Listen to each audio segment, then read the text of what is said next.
Sir வணக்கம் sir. வணக்கம். மத்திய பட்ஜெட் தாக்கலாக இருக்குது, எப்படி பார்க்குறீங்க? ஒரு ஃபுல்ஃபில்மெண்ட் கொடுத்துருக்கா?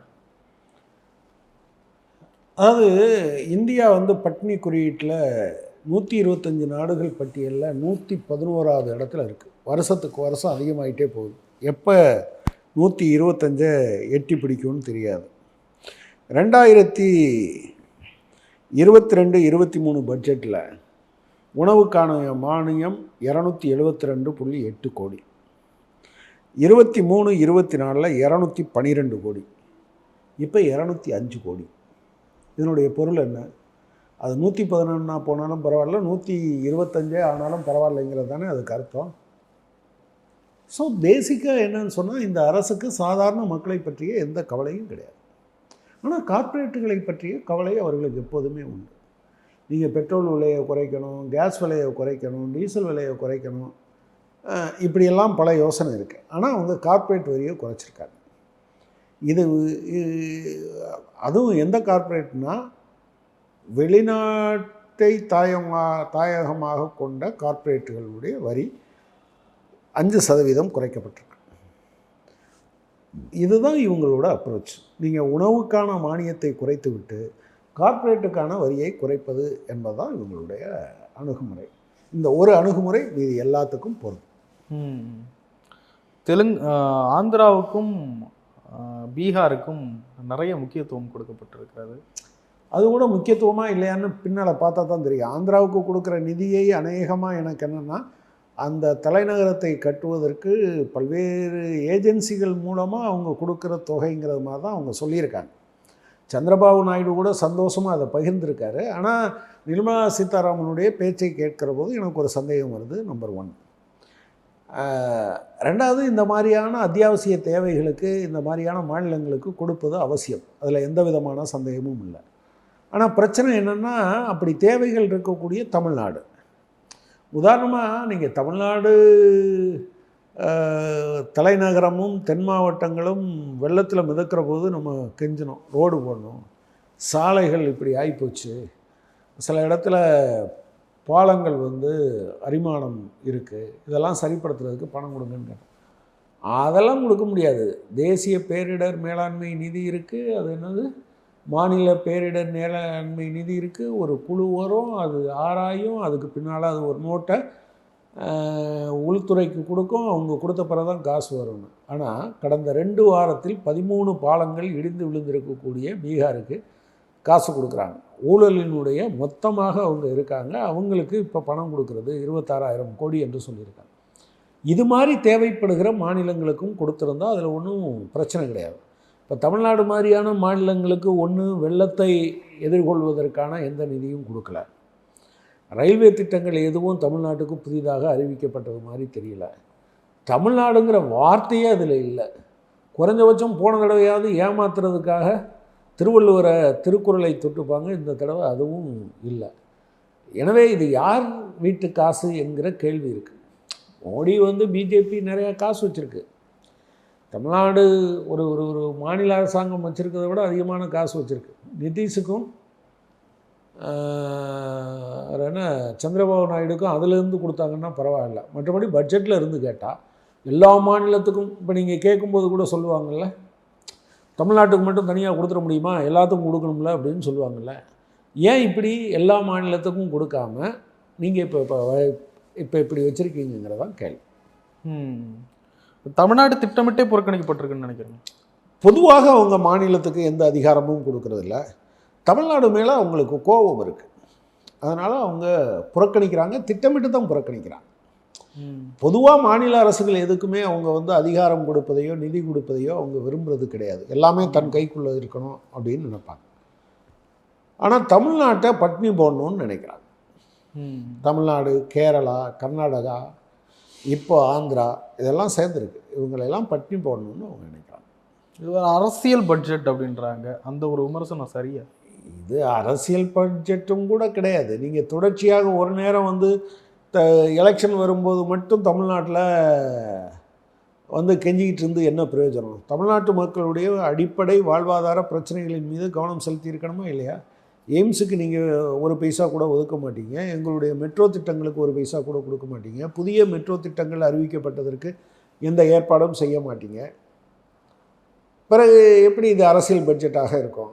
வேணால் ஒன்று சொல்லலாம், அவருடைய பதவியை காப்பாற்றிக்கிறதுக்கான பட்ஜெட்டுன்னு வேணால் சொல்லலாம். நிதிஷ்குமாருக்கும் சந்திரபாபு நாயுடுக்கும் பயந்து அதிக நிதியை ஒதுக்கியிருக்காரு. பயந்தெல்லாம் இல்லை, அவங்க அதான் நான் சொல்கிறேனே, சரி இதை அறிவிக்கிறோம், இப்போ ஒருவேளை நாளைக்கு இவங்களே ஸ்டாண்டு மாறிட்டாங்கன்னா இவங்களுக்கு இதை கொடுப்பாங்களான்னே சொல்ல முடியாது. நீங்கள் அவங்களுடைய அந்த மனநிலையை பாருங்களேன். அவர் ஒரு பொலிட்டிக்கல் எலிமெண்ட்டாக பிறந்த நாள்லேருந்து நரேந்திர மோடி ஜெய் ஸ்ரீராம் தான் சொல்லிகிட்டு இருந்தார். அயோத்தியில் தோற்று போனோன்னா என்னன்னு சொன்னார்? ஜெய் ஜெகநாத்னு சொன்னார். தமிழ்நாட்டில் யாருமே வரலைன்னொன்னே இந்த அம்மா வந்து திருக்குறளையும் மறந்துட்டாங்க, திருவள்ளுவரையும் மறந்துட்டாங்க. ஸோ இது ஒரு வெறுப்பின் அடிப்படையில், ஒட்டுமொத்தமாக தேசத்தின் நலன் என்று பார்ப்பதற்கு பதிலாக வெறுப்பின் அடிப்படையில் அவங்க செயல்படுறாங்க. அண்ணாமலை சொல்லிகிட்டு இருந்தார், கோயம்புத்தூரில் நிறைய திட்டங்கள்லாம் நாங்கள் வச்சுருக்கோம், 100 நாளுக்குள்ளே அதெல்லாம் அறிவிப்பு வெளியிட்டுருவோம் அப்படின்னாரு. இதுவுமே அந்த மாதிரி தெரியும். நான் என்ன சொல்கிறேன், உங்கள் திட்டங்களையெல்லாம் அப்படியே பத்திரமா வச்சுக்கோங்க, உங்கள் நெஞ்சுக்குள்ளேயே வச்சுக்கோங்க. இந்த குஜராத்தில் அதை நிறைவேற்றி காமிக்க வேண்டியது தானே. தமிழ்நாட்டை விட அதிகமான பேர் பட்டினியோடு இருக்காங்க அப்படின்னு குஜராத்தை பற்றி பேசுகிறாங்க. 30% பேருக்கு 3 வேளையும் சாப்பாடு கிடைக்கலன்னு சொல்கிறாங்க. இந்தியா முழுவதும் 19 கோடி பேர் ஒரு நேரம் சாப்பாட்டுக்கு இல்லாமல் அவங்க போகிறாங்க. தமிழ்நாட்டை விட்டுருங்க, நீங்கள் ஆள்ற மாநிலங்களில் ஏதாவது செஞ்சு தொலைக்க வேண்டியதானே. அதில் உங்களுக்கு என்ன பிரச்சனை இருக்குது? குஜராத்து புதுசுலாம் சொல்ல முடியாதுல்ல. இப்போ நீங்கள் சொல்கிற ஸ்கில்லு தமிழ்நாட்டில் அது சரியில்லை இது சரியில்லைன்றீங்க. 25 வருஷமாக நீங்கள் குஜராத்தை ஆள்றீங்கல்ல. அன்னைக்கு 1ஆம் கிளாஸ் படித்த பையன் இப்போ பிஹெச்டி அதை தாண்டியே படிச்சிருக்க முடியல. ஏன் உங்களால் அங்கே செய்ய முடியல? ஏன் வறுமை இருக்குது? ஏன் ஏழ்மை இருக்குது? ஏன் வீடற்ற தன்மை இருக்குது? ஏன் ஒரு மழை வந்தால் கூட தாங்காமல் ஒட்டுமொத்த குஜராத்துமே மிதக்குது? ஏன் இரவு நேர சாப்பாட்டுக்கு வழி இல்லாமல் மக்கள் போகிறாங்க? பிளட் பேங்கே இல்லாத 2 மாவட்டத்தில் பிளட் பேங்கே இல்லாத ஒரே மாநிலம் குஜராத் தாங்கிறது அவருக்கு தெரியுமா? சும்மா அவர் கதை விட்டுட்டு இருப்பார், உண்மை வேறு மாதிரி. இப்போது இந்த பட்ஜெட்டை பாஜக கூட்டணியில் இருக்க பாமகவே விமர்சிக்குது, அதிமுக விமர்சிக்குது. எப்படி பார்க்குறீங்க? வேறு என்ன பாராட்டுறது சொல்லுங்கள்? கார்ப்பரேட் டாக்ஸை, வெளிநாட்டு கம்பெனிகளுக்கு கார்ப்பரேட் டாக்ஸ் 5% குறைக்கப்பட்டிருக்கு, நாங்கள் வரவேற்கிறோன்னு சொல்லுவீங்களா? இல்லை வேலை வாய்ப்பு ஒரு பெரிய பிரச்சனைன்னு நீங்கள் அங்கீகரித்து வருஷத்துக்கு 80 கோடி பேருக்கு வேலை கொடுத்தா தான், அதாவது பேக்லாக்கெல்லாம் ஒன்றும் பண்ண முடியாது, அவ்வப்போது வருகிறவர்களே பண்ண முடியும். சரி, முதல் கட்டமாக நாங்கள் எங்கள் அரசாங்கத்தில் இருக்க காலி பணியிடங்கள், மத்திய பொதுத்துறை நிறுவனங்களில் இருக்க காலி பணியிடங்கள், அரசு துறையில் இருக்கக்கூடிய காலி பணியிடங்களை நாங்கள் நிரப்புகிறோம் அப்படின்னு சொன்னால் புரிஞ்சு கொள்ள முடியுது. வேறு என்ன? இல்லை 100 நாள் வேலைக்கு அதிக பணம் ஒதுக்கிட்டாங்கன்னு சொன்னால் அதை புரிஞ்சு கொள்ள முடியும். 100 நாள் வேலைக்கு போன வருஷம் 98,000 கோடி ரூபாய் செலவழிஞ்சிருக்கு. 86,000 கோடி ஒதுக்கீடு பண்ணாங்க, 98,000 கோடி செலவழிச்சிருக்கு. இந்த வருஷமும் 86,000 கோடின்னு சொன்னாங்க. இந்த 4 மாத காலத்தில் 42,000 கோடி செலவழிச்சாச்சு. இன்னும் அடுத்த 8 மாத காலத்துக்கு 46,000 கோடி தான். இதுக்காக அவங்கள பாராட்ட முடியுமா? எதுக்காக பாராட்டுறதுன்னு சொல்லுங்கள். கல்வியில், வேலை வாய்ப்பில், அல்லது விலைவாசியை குறைப்பதில் இதை செஞ்சுருக்காங்க, அதனால் பாராட்டலான்னு. தமிழர் ஒருத்தவங்க 7வது முறையாக பட்ஜெட்டை தாக்கல் செஞ்சுருக்காங்க அப்படின்னு ரொம்ப பெருமைப்பட்டது. அதனால் இன்னும் 100வது முறையாக அதாவது தமிழர் ஒருத்தர் பிச்சை பாத்திரம் வைத்திருக்கிறாருன்னு பாராட்டிகிட்டு இருப்பீங்களா? என்னது அது? தமிழராக இருந்தால் ஏங்க அவர் இங்கிலீஷ் இப்படித்தான் கொஞ்ச நாளைக்கு முன்னால் ரிஷி சுனாக்கை பற்றி பேசிகிட்டு இருந்தாங்க. இந்தியர் ஒருத்தர் என்னது இங்கிலாந்து பிரதமர் ஆகிட்டாருன்னு. அந்த நாட்டினுடைய வரலாற்றில் என்றும் இல்லாத அளவிற்கு 650 சீட்டில் 410 சீட்டு யார்? லேபர் பார்ட்டி ஜெயிச்சிருக்கு. இவங்க எத்தனை சீட்டு ஜெயிச்சிருக்காங்க?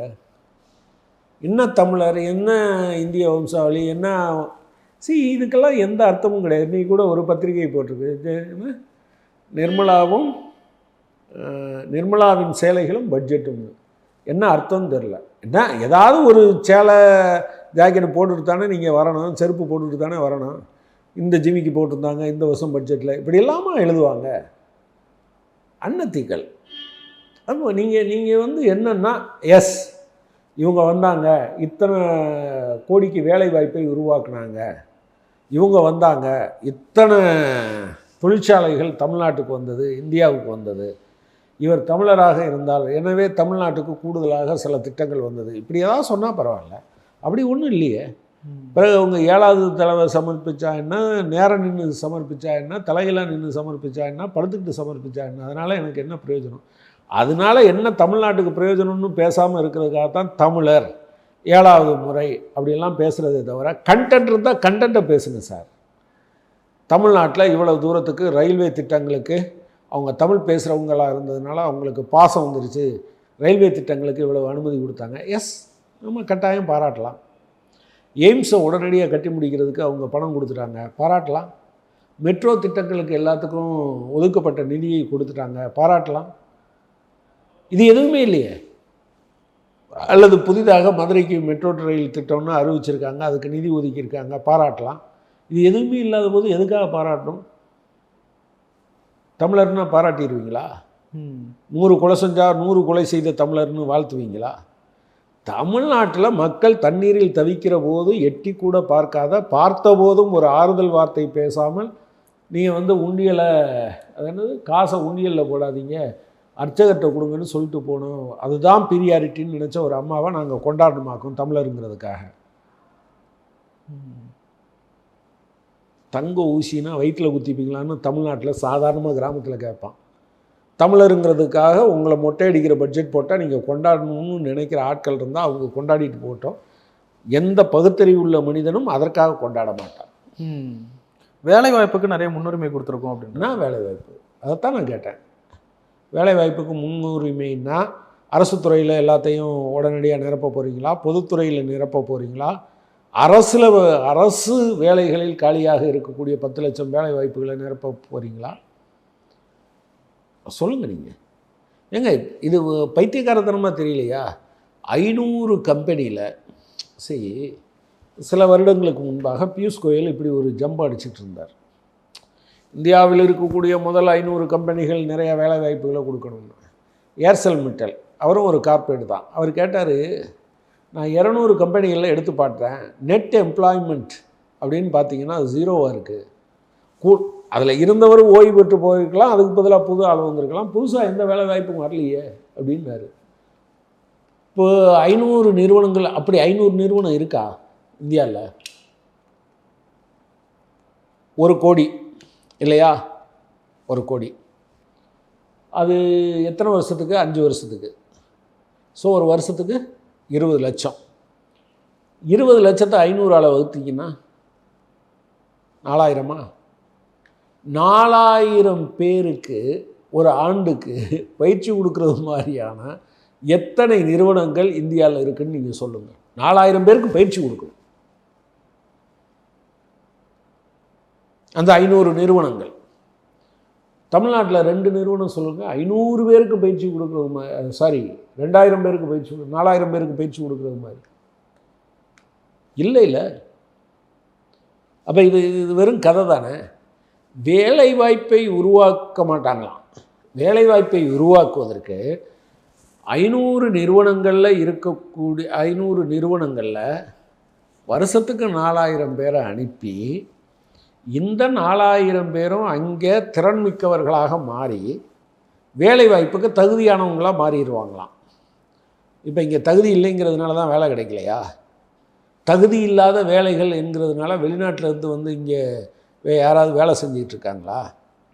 நீங்கள் சொன்ன ஸ்கில் இந்தியா என்னாச்சு? ஸ்கில் டெவலப்மெண்ட்டுக்குன்னு தனியாக ஒரு அமைச்சரவை வச்சுருக்கீங்களா? அவர் என்ன வேலையை பார்த்துட்ருக்காரு? ஒன்றும் கிடையாது, வெறும் வாய்ப்பந்தல். இதுக்கு மேலே அதில் ஒன்றும் கிடையாது. தமிழ்நாட்டுக்கு நிறைய நிதி கொடுக்கல, மெட்ரோ திட்ட பணிகளுக்கு 3 ஆண்டாக நிதி ஒதுக்கல, எதுக்குமே அதில் சொல்யூஷன் இல்லை. இப்படி தான் தமிழ்நாடு அரசு ரன் பண்ண போகுதுன்னு நினைக்கிறேன். வரும் ஒரு குறிப்பிட்ட காலகட்டத்தில் அது ஒரு எல்லாருடைய கோபமாகவும் மாறும். இப்போ அரசியல் கட்சிகளுடைய கோபமாக இருக்குது. ஒரு உணர்வு பெற்ற ஒரு பகுதி மக்களிடம் இது கோபமாக இருக்குது. ஒரு கட்டத்தில் இந்த மக்கள் ஒன்றிய அரசாங்கம் ஒன்றும் செய்ய மாட்டேங்குது, ஏன் வரி கட்டணும்னு ஆரம்பிப்பாங்க. இப்படியே போனால் அப்படின்னு சொல்கிறீங்கல்ல, குட்ட குட்ட குனிகிறவனும் முட்டாள் இல்லையா? குனிய குனிய குட்டுகிறவனும் முட்டாள். இப்போ குனிய குனிய கொட்டிக்கிட்டே இருக்குது. இப்போ லேசாக தமிழ்நாடு கடந்த, அதாவது அதிமுக ஆட்சி காலத்தில் எது சொன்னாலும் பேசாமல் இருந்துக்கிட்டு இருந்த தமிழ்நாடு இப்போ எதிர்த்து கேட்குது. எனக்கு ஏன் மெட்ரோவுக்கு பணம் தரல, எய்ம்ஸுக்கு ஏன் பணம் தரல, புதிய இன்னும் நான் கட்டுற வரிக்கு தகுந்த மாதிரி ஏன் எனக்கு பங்கு இல்லை என்று கேட்டுக்கிட்டு இருக்கு. அது ஒரு நாளைக்கு வீறு கொண்டு எழும். மத்திய அரசு ஊழியர்கள் இந்த RSS சம்மந்தப்பட்ட கூட்டங்களில் பங்கெடுக்க தடை இல்லை அப்படின்னு மத்திய அரசு அறிவிச்சு. அதில் தான் எல்லாத்தையும் அவங்க வச்சுப்பாங்களே. இப்போ ஒன்றிய அரசாங்கத்தில் என்னை பொறுத்தளவில் அதை நான் எப்படி பார்க்குறேன்னா, ஏற்கனவே ஒன்றிய அரசு அதையெல்லாம் மீறி தான் வந்திருக்கு. அது இவரே என்ன RSSலேருந்து தானே, பிரதமர் தானே. ஏன் அதை வேணான்னு சொன்னாங்க? அது இந்தியாவினுடைய அரசமைப்பு சட்டம் சொல்கிற எந்த சட்டத்தின்படியும் பதிவு செய்யப்பட்டது அல்ல. அது இன்றைக்கி வர இப்போ ஒரு கட்சி இருக்குது அப்படின்னா அதனுடைய உறுப்பினர் பட்டியல் இருக்கணும். அதுக்கு உறுப்பினர் பட்டியல் இருக்கா? இல்லை அவங்க என்ன சொல்லுவாங்கன்னா, இதெல்லாம் தன்னார்வலர்கள்லாம் சேர்ந்தது, எனவே உறுப்பினர் பட்டியல் இல்லைம்பாங்க. வரவு செலவை என்றைக்காவது வெளியிட்டிருக்காங்களா? அரசியல் கட்சியினுடைய வரவு செலவுகள் போடப்படுது. மற்ற NGOவாக இருந்தால் அதனுடைய இதெல்லாம் வரவு செலவை கொடுக்குறாங்க. RSS என்றைக்காவது வரவு செலவு கொடுத்துருக்கா? அதுக்கு பைலா இருக்கா? அமைப்பு விதிகள் இருக்கா? தலைவர் எப்படி தேர்ந்தெடுக்கப்படுவார், அல்லது உறுப்பினர்கள் யார், ஆஃபீஸ் பேரர் யார், அவங்களுடைய ஃபங்க்ஷன் என்னென்னு ஏதாவது அது சட்டம் வச்சுருக்கா? உபவிதிகளை உருவாக்கியிருக்கா?